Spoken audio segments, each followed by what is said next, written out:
commentaries pertaining to missing persons in the United States. And one case that we are going to discuss during this live stream is Sebastian ROGERS. America's Most Wanted is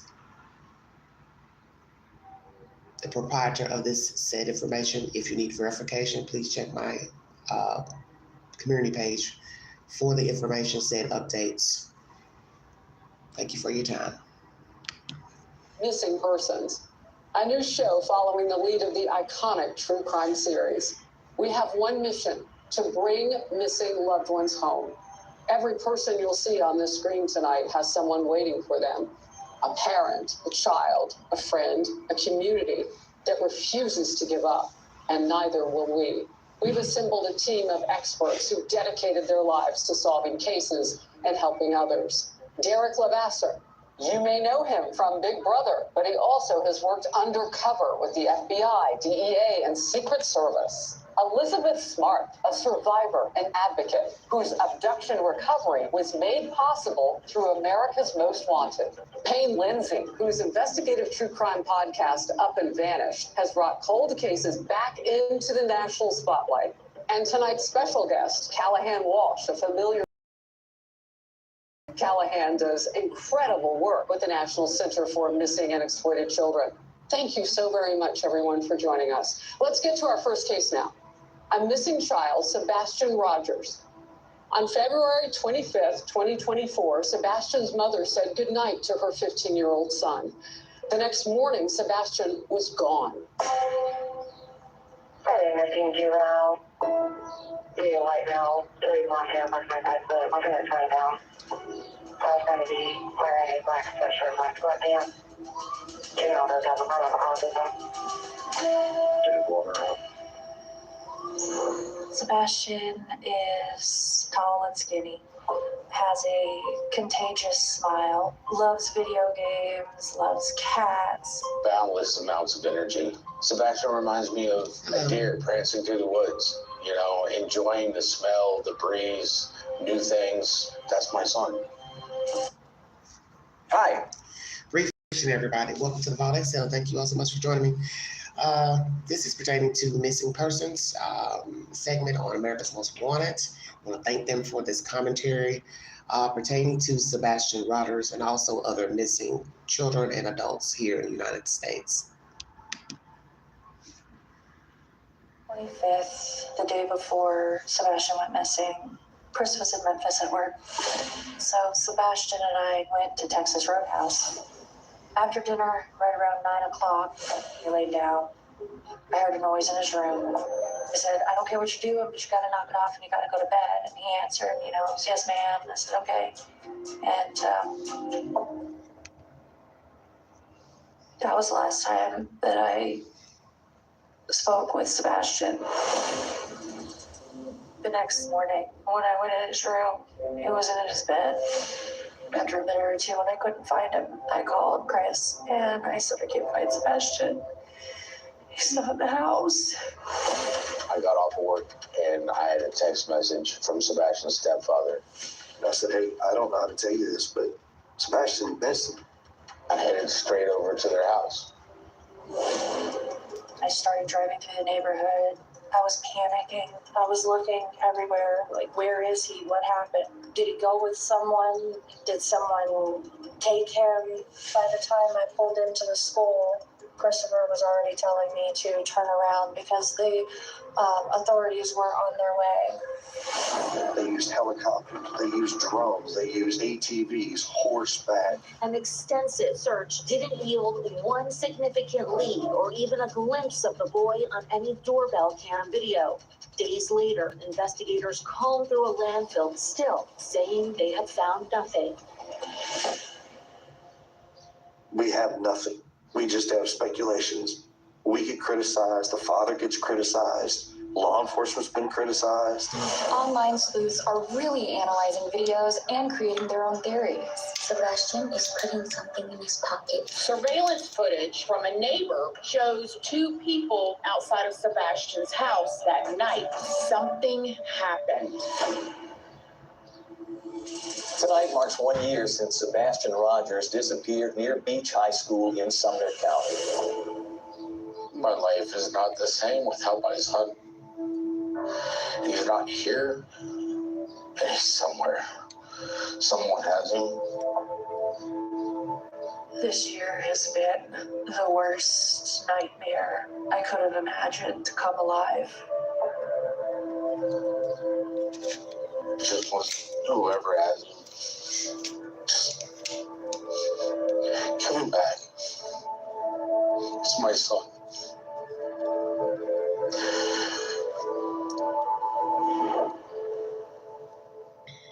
Wow, that dad.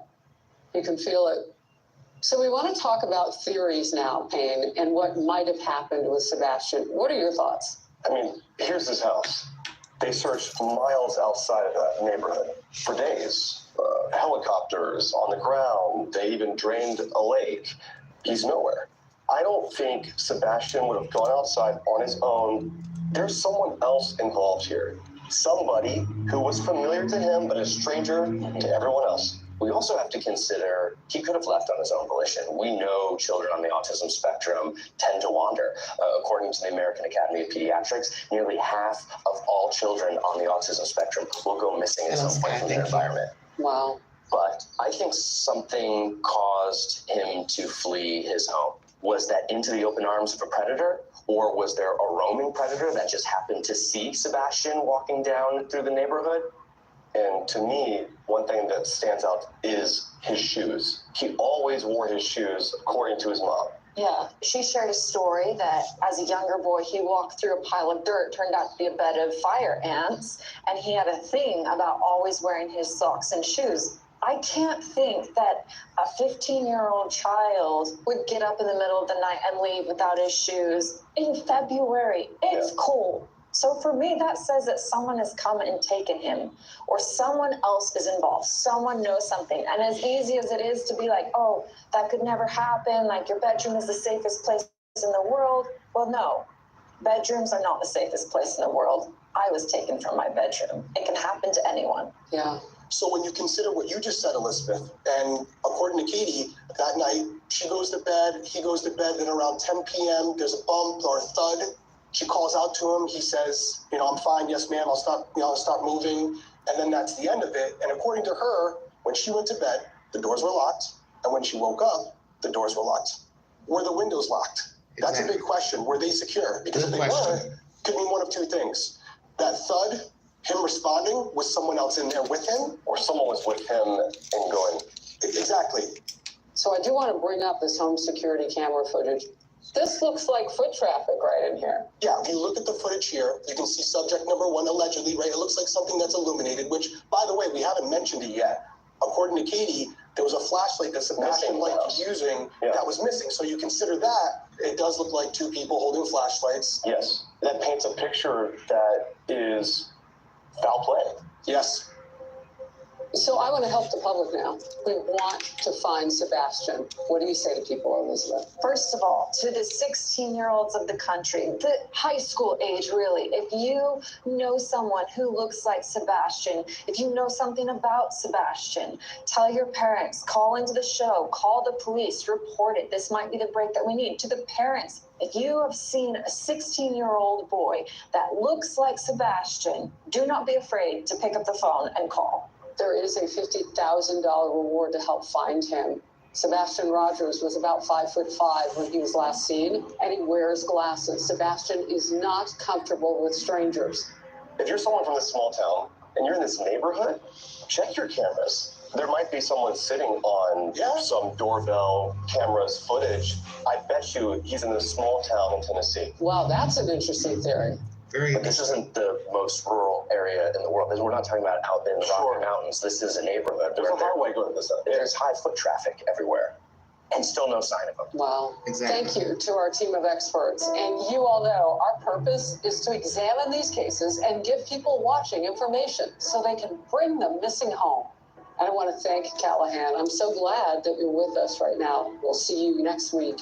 Absolutely. And that's fantastic. Good luck with the rest of the show. Thank you. All right, let's All right, we're going to stop there because they're going to talk about other people. We're going to go back and show a picture of the missing child, which is Sebastian Rogers. Welcome to the Vault Excel, everyone. Here's a picture. Each person gave his or her own commentary pertaining to their perception of the information pertaining to the disappearance of this boy child. Last seen in Hendersonville, Tennessee, February 26, 2024, allegedly would be 16, height 5'5". He's Caucasian, 120 pounds, and he wears glasses. Let's go over the information from the panel. It was stated in this commentary that there has been no video ring camera of the boy child, which would lead some of us to believe that this is possible foul play. Because if you don't even have a video of the child walking down the street, walking through a yard, then where is he? Why no camera footage of the child in the neighborhood, outside of the neighborhood? As you heard one guy saying, it's not like it's rural America. There's a lot of foot traffic in the area where he lived because he lived in a neighborhood. So why no ring cameras of Sebastian Rogers? We hear from the stepfather, Mr. Proudfoot, that he and the wife have been criticized. Seth has been criticized. I found it very interesting that he would put Seth into the conversation in a light, matter-of-fact way. When usually, he doesn't even really talk about Seth Rogers. So I found it interesting he would say they all have been criticized. Very interesting. Lots of speculations. He made sure to tell us that. Lots of speculations. Of course there's speculations. Year has gone by, people wondering where the child is. Everyone is entitled to his or her opinion of where they think the child is. The mother says the doors were locked when she got up. But as someone said, were the windows locked? Very good question. Were all the windows secure? Secure meaning, did all the windows have screens on them? Were they tampered with? We never got information from law enforcement that any screen appeared to be or was tampered with from the inside or the outside. That's going to be very prevalent if you want to assume the child was kidnapped. And if a child was kidnapped, then you'd have to say the kidnapper knew of him or knew of which room he was in. If you want to go with the theory he was kidnapped. We don't have any information that any windows were tampered with, screens were removed, sitting outside, torn, cut. So possibly we can dismantle that theory of a kidnapping. Wandering off, he fled. One person says maybe he left on his own. But why would he leave? Kidnapped on his way from being fleeing.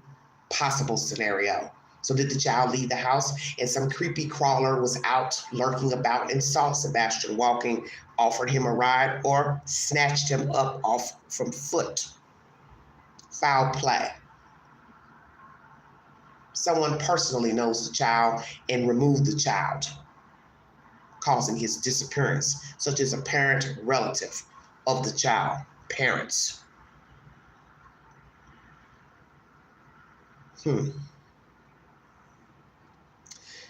We hear that the child would not go outside without shoes on due to an incident as a young person with fire ants. So as you heard Ms. Smart say, I don't think he would have left without his shoes. Many of us have thought that as well. And we only got that information from the parents. And that's the whole thing about a story, is that you can only go by the versions from the family, friends, and associates. So you can only gather, speculations from the things that they have told us. And then you have to ask, what is the truth and what is not the truth? I don't see anyone lying about a child, being afraid of ants. If the child was afraid of ants, then he was afraid of ants. Katie had photos of the child out on a countertop, which I found interesting because in my mind, I have speculated myself that I feel like that she and Mr. Proudfoot are involved in the disappearance of this said child. So her having the photos was interesting to me because usually people who are involved in the disappearance of a loved one, they tend to get rid of photographs, clothing, mementos of a person. But naturally, it would be stupid to get rid of everything pertaining to the child because you would need something for verification in case this situation here of being interviewed for a documentary or news interview podcast, it would look strange. You don't have any photos of the missing person. But I did find that interesting. She had framed photos of Sebastian. And I was thinking to myself, I'm shocked that she even had photos. But as I said, it looks good to keep a couple of photographs of the missing person. Once again, screens.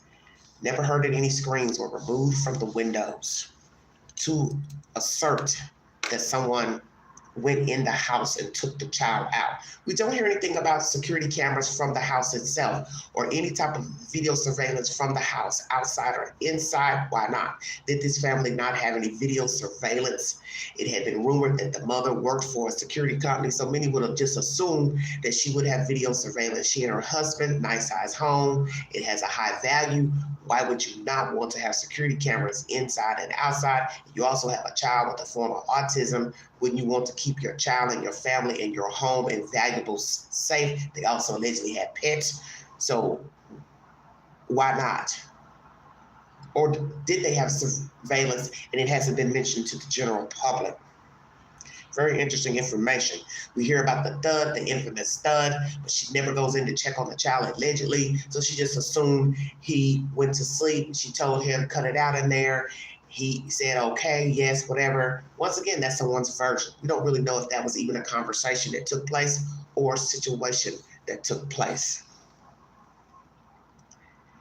One person mentioned perhaps someone was in the room with the child and made him be quiet. But we learned at the end of the segment that he was not friendly with strangers. So I would assume possibly the child would maybe scream unless someone had their hand covered over the child's mouth or had already knocked the child out. But then that doesn't make any sense because she said the child replied. So if the child replied, he would have still been alive in the room with the perpetrator.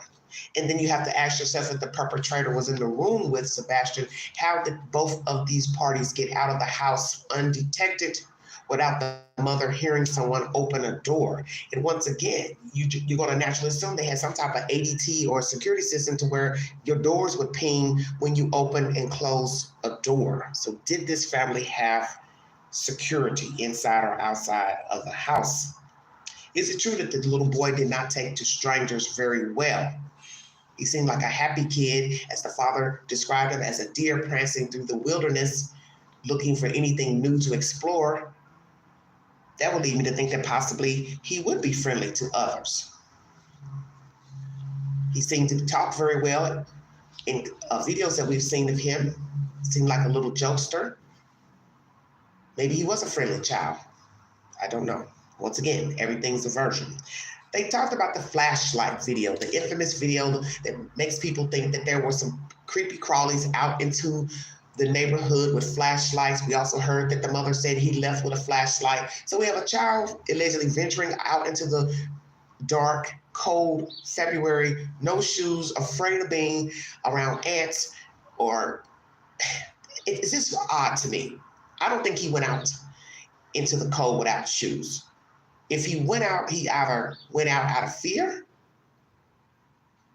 or maybe was told to go outside. Which is it? Don't know. Because once again, everything's about aversion. But the infamous flashlight video has been deemed unimportant and not related to this case, as we heard from law officials. And we don't have any verification of anyone with these flashlights. No one has identified these people. And no one has come forward to say, yes, you're talking about me. I was out there with Bubba, Susie Mae, and we were out scavenging in the cold for whatever reason. Don't you find that interesting? That all this talk about these flashlights, police is basically saying it's not relevant to Sebastian's case, and you would think somebody would come forward to say, hey, that was me. That was I. So is it relevant or not relevant? I don't know. My conclusion. I still feel the same way that I have felt from the moment I gathered information on this case. And every blue moon,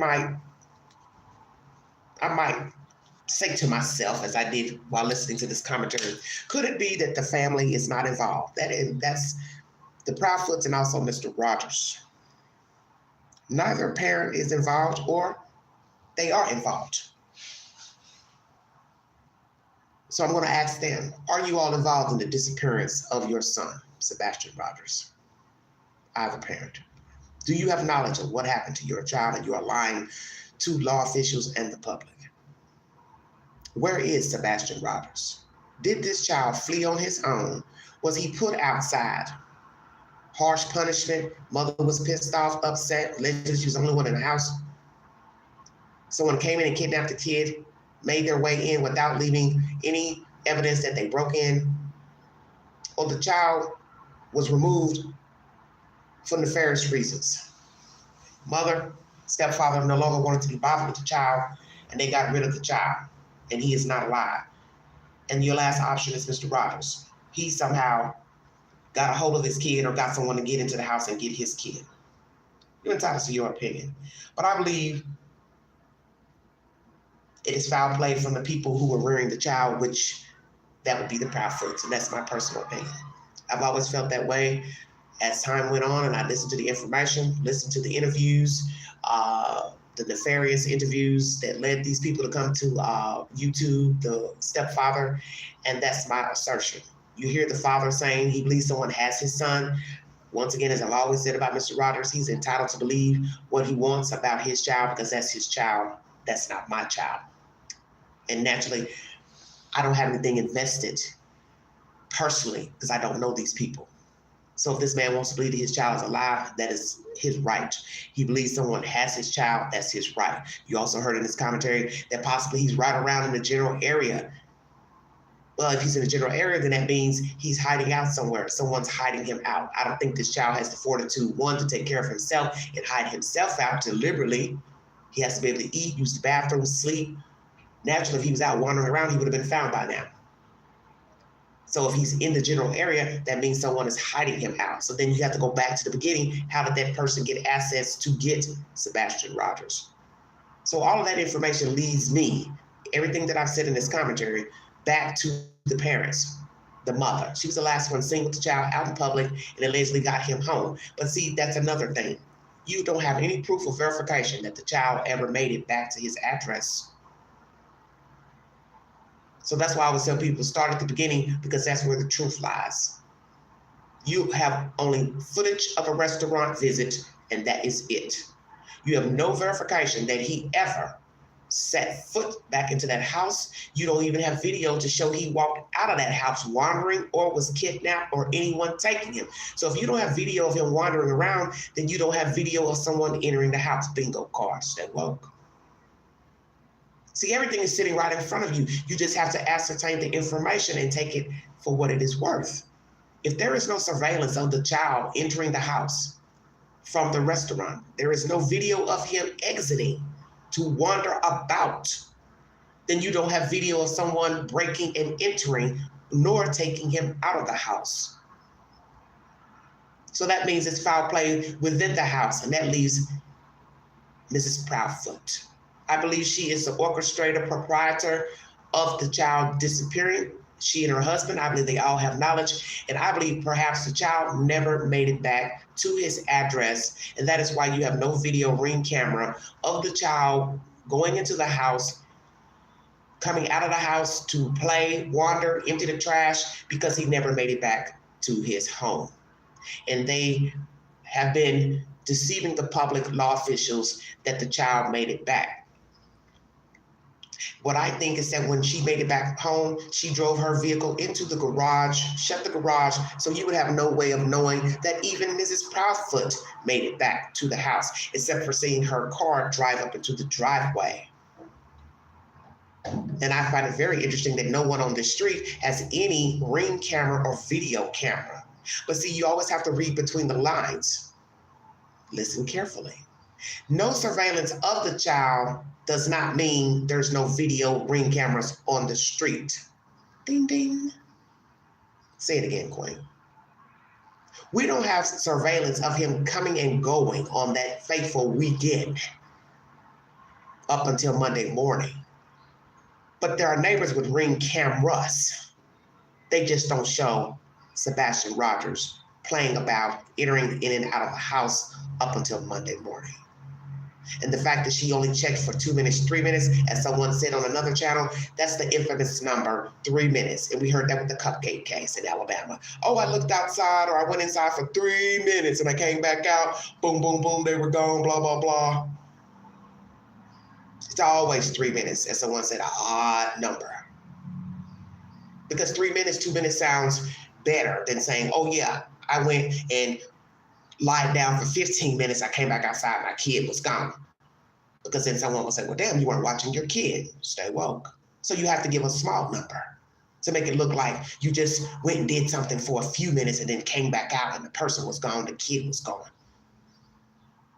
By the time she drove down to the school, it would have been longer than 3 minutes because you would be driving slow if you're looking for a child, would you not? You'd be looking through the trees, looking through the houses.